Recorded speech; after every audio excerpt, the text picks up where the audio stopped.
Recently this Kia EV9 has been my daily driver, and I'll say it now, it is rather good. It's been reviewed heavily, it's been around for about 18 months or so, and has received much praise from most people that have reviewed this car, loads of videos on YouTube. And generally, I'll agree with most of them. It is a fantastic car. But what I have got on the windscreen there is a list of the key things that I like, but a list of the key things that I don't like, in terms of, it's almost like a fixed list. I would say if there is going to be a EV9 Mark II, a refresh, a midlife refresh, I'd love for Kia to see this video, see at least my feedback points and the things that I think could be improved. And then perhaps other EV9 owners could also comment with their experiences below, so they can get a bit of feedback on the pros and the cons of an EV9 here in the UK and what we think. I mean, these are just my opinions, but basically, although I'm going to be sharing quite a few niggles with you, do keep it in context that my overall review of this car is excellent. I've been really liking driving this. I'm due to now be driving another car, and I will miss this, and maybe we'll come back to it, in fact, because it has proven itself really well. So let's start at the top and go through what I really like about this car in particular. So firstly, it is its sheer size and practicality. It's a very long car, longer than a Land Rover Discovery, in fact, but it means you've got 7 good sized seats and a big boot. Although it's not as tall as a Land Rover Discovery, but your choice of this car is probably driven really by your practical needs, but with the requirement or like for a bit of refinement and comfort. So before this, I was actually driving a VW Buzz, which is a great, and again, I love the VW Buzz, that practicality, the sheer space, it was fantastic. But the Buzz, like the EQV, which I've also had, and a couple others like the Vauxhall Vivaro E-Life, for example, they are still vans, so good though they are, they still feel like you're driving a van. Whereas this does bring in that element of luxury along with a big practical car. And it's pretty unique in that sense. I mean, 7-seater EVs have been fairly thin on the ground in the UK. We had the Tesla Model X, but that stopped production for right-hand drive, been coming to the UK in 2020. And then now we've got the Kia, what have we got now? We've got the Volvo EX90, very expensive. Not that this is cheap. This one here, GT Line S, new, 77 odd thousand pounds, a lot of money, but it is well equipped with lots of kit, and I'll be going through some of that in a moment. However, now in the used market, proven to be good value now that they're nearer £50,000. So, big practical car, number one. And then I also love its refinement. It's apparent as soon as you drive this car away that it's very smooth, very refined. It's just well insulated from the road. The cabin's very quiet, it's very peaceful. The kind of setting, you know, the what's the word? The calibration of the steering weight, how much you have to turn it, the pedals, is just soft enough to be smooth and refined, but it's still reactive enough to not just feel like a big oaf. I mean, it's a big car, but you'd be surprised how good the steering actually is. And the handling is respectable. A bit of power on as you go around the corner. It handles really well. Up to a point. So if you start really pushing on, then okay, you do feel the weight, it does start leaning in corners, but you're by that point driving far outside of how you would normally drive a big car like this. So I've really enjoyed this though, just driving home from work, enjoying the refinement and just how quiet this cabin is. Very nice. In the center console here, I can push that, and I've got 2 cup holders. Not unusual, but what I like is that one's quite a big one and one's a bit smaller. So no matter if I've got a big bottle or a smaller coffee mug, I've got a suitable cup holder for it. So 2 different size cup holders, nice idea. I like that. I like the fact that there's somewhere to store your parcel shelf in the car, but out of the way. That's good. Something, I don't know, VW Buzz, I kind of wedged it down there and it kind of got in the way, it's an awkward thing. I also like the fact that the power seats at the back here, so you can just fold them or lift these up easily, no problem.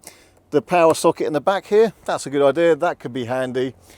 Plus, I kind of thought it'd be kind of good to go camping with this one day, so I laid out in the back here and there's tons of room. I can lay flat out in there within the space of these seats, but what is handy for that is there's a little button over here for opening and closing your tailgate. So should be sleeping in the back of the car, you've got that option. Now that wouldn't bring me on to one thing I don't like, is that there's no camping mode. Like you get in a Tesla, this could really do with camping mode, and it doesn't have it. And although it's big and heavy, it is also quick enough. So just doing 27 miles an hour. If I jab the throttle, you'll see there that Tom can't even hold the camera. It's more than quick enough for what you need in this sort of car. It never feels wanting. Overtake easily. You'd be surprised how a big car like this can be put down a country road. I've had Land Rover Discoveries. They're big, heavy cars. You turn them and they feel like you're, I don't know, driving a boat. They do not want to go around corners at all, really. This is way better than any of those. Naturally, should I have a load of passengers in the back, I can't see much out the back window through this rear view mirror, but flick that over and I have a digital camera there. That's a good idea. I've criticised Hyundais and Kias before about these buttons. What's the point? And the Genesis. Sorry, Genesis.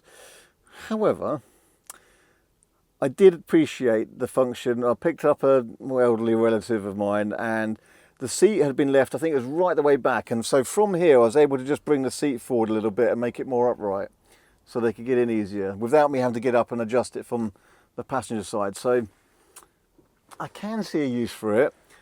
I think though, if you've got annoying kids, they're also going to find a use for it, and that would just be annoying. The big plus point is, of course, the sheer space in the back here, loads of leg room and headroom. Plus, I've tested it. You can pick up a dishwasher and get it in the back here without even having to fold these seats or even move the seats forward. A dishwasher just goes in the back. And that sort of practicality is fantastic. This has got Meridian sound system because it's a GT Line S, and it's pretty good. I've enjoyed this. It's just got a nice clarity, probably helped by the fact that the cabin is very quiet. A nice depth of sound, so I've enjoyed that. Actually, whilst I'm here, let me point this out. Look at this. This car's quite dirty, right? Of course, I drive through New Forest every day, but this is clean, so my trousers don't get dirty when I get in and out, because the car has this extra little lip that kind of covers your sill. Slightly odd one as well, but I just like the steering wheel size and shape. You've got kind of a good kind of thumb rest there. It's slightly squashed down from the top, which is quite good because that improves your view of the head-up display there. And then this bit here feels chunkier. There's a couple of paddles there for adjusting the region, although that actually doesn't remember it for next time you drive. You also kind of feels quite good to hold it there. And then you've got this kind of bit if you want to drive like that as well. Your flat bits. I obviously don't drive like that, I like it like that, but I like the kind of chunkiness of this section of the steering wheel. Does that sound mad, or does that make sense? And these headrests are great. Other people always say that, but they are. Big charging flap. Anyway, let's have a quick word about my experience with efficiency and real world range. So typically, I get about 3 to 3.2 miles per kilowatt hour. I've had a couple of journeys which are just kind of your cross-country B road type things, and I've had up to 4 miles per kilowatt hour, which is remarkable. 100 kilowatt hours battery, so that'll give you best part of 400 mile range, but more typically expect around about 3. And of course, motorways where you're going faster and the kind of lack of aerodynamics, although apparently it's quite aerodynamic, it just doesn't really look it. That's where you're going to find the least amount of range. So I would say motorway driving, probably allow 270, 280. It's quite capable of 300. And I would say if you're really trying, you could do even over 300. Worst case, in the winter, in the snow, in the rain, then you're probably talking 200, 250. That makes sense? Fast charging though.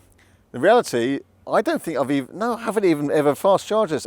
It's had the range that I've been able to do everything from my home charging.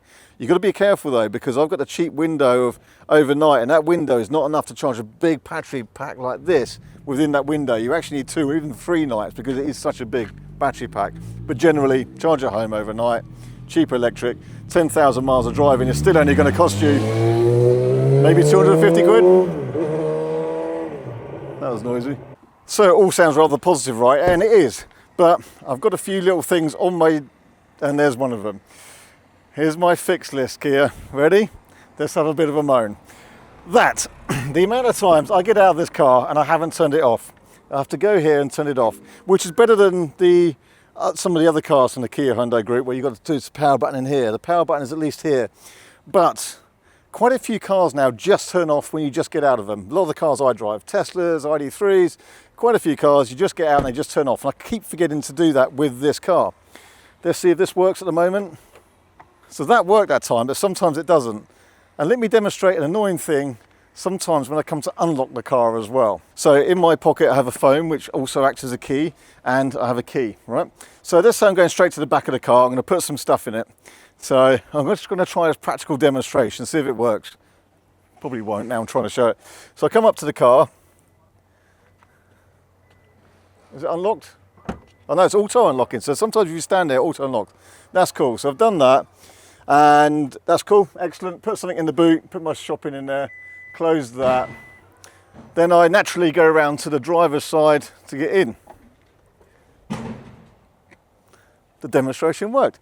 So sometimes it just doesn't work. So now my phone's here, that should work as a key, and my keys here should work as a key. But it just doesn't somehow. So now I actually have to look on this not very pretty key, an array of buttons on it, and it is that button there to unlock it. And it does stuff like that, and sometimes when I lock it, the button here just doesn't lock it. It does now, but sometimes it just doesn't. And then I go to the other side, it just doesn't. So again, I'm finding myself getting the keys out. So there's a weird kind of lock-in, unlocking thing that sometimes just does my head in. We have an opening sunroof in the Kia, very nice. However, there was a time when I parked it with the sunroof open, went into a shop, straight away the alarm was going off. I thought, that's okay, I'll just hold the lock button from the key I have and it will close the sunroof, surely. No, it didn't. I'll get the app out and I'll have a look through there, and after thumbing through the app I realised there's nowhere on the app to close the sunroof either. So I had to go to all the effort of exiting the shop, coming to the vehicle physically, turning the power on and then closing the sunroof. First world problems, I know, like absolutely first world problems, but just an option to close it from the key, like, I don't know, VWs have been doing that for God knows how long, BMWs have been doing that for probably 20, 30 years. Why is it not a thing? And I don't like the bing bongs. So, it bing bongs a lot is the problem. It bing bongs if you go half a mile an hour over what the speed limit is, or what it thinks the speed limit is, because it's not always right, and you're driving well within the normal limit, but it bing bongs. It also tries to grab the wheel when you go anywhere near a white line, which on my commute along a country road through the forest is every corner. And then it bing bongs if you're not paying attention to the road, but you're probably not paying attention to the road because it's bing bong and you're working out what the bing bongs are. Now, I know you can hold this button here and it will turn it off. You hold this for about 3 seconds, then you hold this button here and it will turn off the lane thing. So you have to do that every time you drive the car for it to be disabled. Even then, the paying attention bing bong happens anyway, even when you're staring at the road. I've had it before. I've been driving along, definitely looking at the road. It bing bong, so I look down to see what it is, and it tells me I'm not looking at the road. And it's made me look down, so it's counterproductive. So I want that to be the option, at least, to be disabled based on my profile settings and preferences. So every time I get in the car, I haven't got to hold that for 3 seconds, hold that for seconds, and then put up with the bing bongs. Now, people will say that's legislation, modern cars have to have that. Well, I can say now there are other modern cars, new cars, that don't have that. They tend to save your preference to your profile and stay that way. So, that's what I would like in Kia EV9 version 2. The cabin feels quite nice. Luxurious probably isn't the right word, but you know, the steering wheel's got, as I said, does feel nice, and there's soft kind of leathery plastics here. There's quite a lot of grey going on. But I'm a bit disappointed. I think this material along here, it's that kind of horrible plastic that reminds me of chairs in hospitals. So that could be nicer. And my point being that down here is quite a nice bit of fabric material. Carry some of that up, you know, make the nicer fabric materials up here and improve that. And then this door handle is, well, it looks kind of metal, but it's not. It's plastic. It feels like plastic. A cheaper, half the price, Volvo EX30 actually has a lovely little metal handle there, and it just feels good because it's metal. So for a car this price, it would be nice if that was like that. So give me an EX30 handle on here and just improve that bit. Again, get it in context. Generally the cabin, it doesn't feel cheap and nasty. It feels durable and robust, but a couple of little bits could improve it, including here. Look at this grey kind of material on this roller shutter. It just looks already faded and a bit scratchy, and that looks a bit cheap, and that should be something a bit nicer. So let's talk ergonomics. So whilst the seat is brilliantly comfortable, the seating position I'm not finding quite right, in that this is as far out as the steering wheel goes. It goes further away, but look, this is maximum out towards me, and I want it to come out a bit more. It's not close enough. Also, I find the screen isn't close enough, so I have to lean forward out of my seat to interact with the screen here. And then the screen is a bit clumsy and slow, and I've sort of moaned about the graphics on Kia Hyundai stuff before. I mean, look, if I go to map, that looks like a 15-year-old BMW. Luckily, I can push a button here and I've got Apple CarPlay takes over, but the native mapping should be a bit nicer. The other problem I have is when you're using the screen here, it's very easy to hit one of these buttons here by mistake. So you naturally want to lean on this to use this screen, but there's a load of sort of buttons here which you're going to press by doing so. I'd probably rather not have those buttons, or have them, you know, under the bottom of the screen here or something, because to lean on that would be good.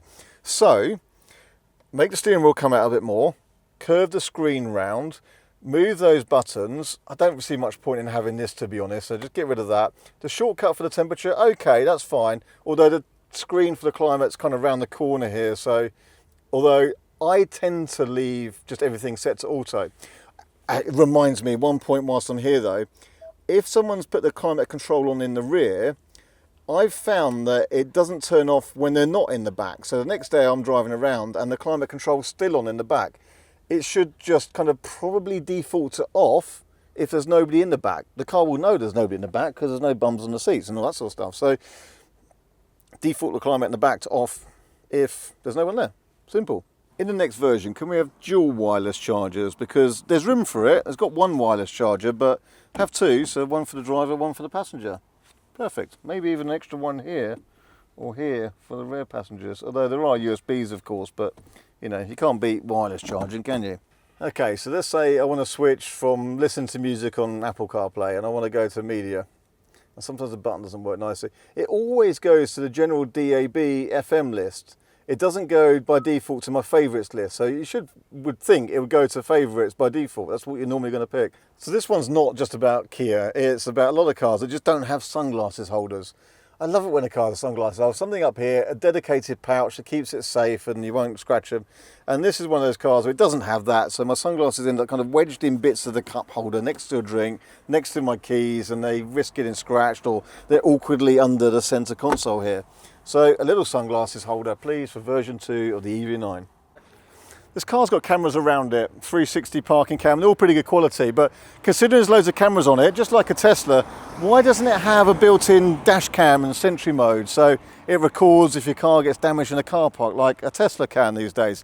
And also, whilst I'm referring to the Tesla comparison, I want it to have a camping mode, because it's got the space for it, and it'd be great for camping, and also dog mode. So I'm in my Tesla and I'm going to get out, but I'm going to leave the dog in the car. I just go to dog mode and I get out. That's it. Simple. The car then keeps the climate control and puts the message on the screen saying, don't worry, the climate control is running. I can even view the interior camera from my phone app to see what the dog's doing if I wanted to. Now, I know with the Kia there is a kind of workaround for that, and you can put it on utility mode and then you can get out the door and you can lean in and you can lock the door and close the window. It's a faff, and it doesn't really give you the confidence it's always working. And once I found myself locked out of the car and I had to unlock the car with my phone app because even the key wouldn't unlock it. So I did something wrong, but do you know what I mean? It doesn't give you the confidence. So it would be simple, add dog mode, and that would make a massive difference to anyone who owns a dog like me. So apparently there's some self-leveling dampers on the back of this, and the suspension you would call comfortable. It's just springs and dampers, but it is comfortable. However, I think air suspension would suit it. I mean, look, as a new car, this is £77,000 in the top of a line trim like this, and to have air suspension would suit it really well. Because when you're at motorway speeds, this still just has that little bit of movement, never quite gets into a sort of wafty float. Again, I will emphasise, you would call it a comfortable car, and it is. I'm nitpicking here. But when you drive something like a Range Rover or Land Rover Discovery on air suspension, or in the Defender now, you just get that waft because the air suspension is more compliant and gets better body control, and it feels more settled, and that would be really good with this car. It would just suit it really well. So yeah, maybe it could be an option. Now, I know the EV9 GT is coming, and that is the full beans with paddles and fake engine noises, a bit like an Ioniq 5N, but in one of these. Now, to be honest, it sounds good fun. I don't think it needs any more power than this, but that apparently has active suspension. I would like to try that, and it'd be great if that was available on the not GT, just the GT line like one of these. And I guess a bigger frunk would be nice to have for a car that has a bonnet this size. Okay, so this video sounds like I've just listed off a whole load of moans about this car, but again, I want to emphasize, keep it in context, because I've really enjoyed this car. Having this for the last few weeks has been great. Good practical car, relaxing, comfortable, great with the family, and great for putting things like dishwashers in the back of. So it's been brilliant. That's why I kind of want to highlight all these little bits, because really they're all small niggles, and collectively there's a few things there, but if some of those could be addressed in another version, you know, an updated version, then it would be just an overall fantastic package if you need something big, luxurious, practical and comfortable, because that's exactly what it is, and I think it's a fantastic car. So well done Kia on the EV9. I hope that's been useful and informative. We shall see you on the next video very soon, I hope, so make sure you hit subscribe on the button below if you haven't already done so. See you on the next one. Thank you.